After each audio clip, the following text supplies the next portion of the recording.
Their goal was to keep him in prison for good. With no choice, Ray Brereslin began studying the prison for any weaknesses.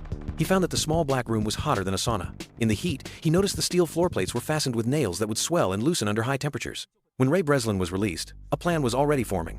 Of course, he needed a few helpers, but before he could even ask, someone approached him first. His name was Rottmeyer. He immediately offered to help. Ray Brereslin told him he needed a reflective piece of metal. Rottmeyer agreed without hesitation.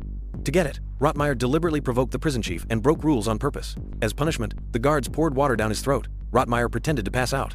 While the guards weren't paying attention, he slipped into the interrogation room and retrieved a metal lid. After he was released from the black room, he gave the lid to Ray Brereslin. Impressed by Rottmeyer's resourcefulness, Ray Brereslin revealed his true identity and shared his observations. He believed the prison structure was underground. He heard the sound of running water beneath the black room.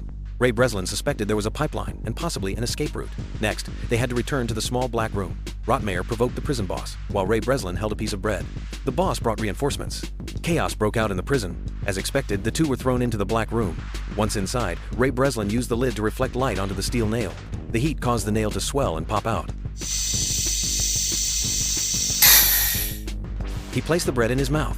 As Rottmeyer shouted loudly to distract the guards, Ray Brereslin pressed the bread onto the surveillance camera, blocking its view. He opened the floor and crawled down into the water pipe.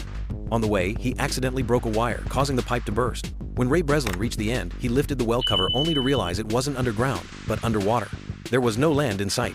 Even if he escaped, he couldn't swim back to shore. He had no choice but to return. Meanwhile, the leaking pipe flooded parts of the prison. The guards opened all the cells. Fortunately, Ray Brereslin returned just in time and wasn't discovered. The next day, the prison chief found traces of the steel nail in Ray Breslin's cell and realized he had tried to escape. He contacted the person who sent Ray Brereslin and his former partner. After learning Ray Breslin's true identity, the chief began to torture him. Every night, the guards beat him. Ray Brereslin barely got any sleep.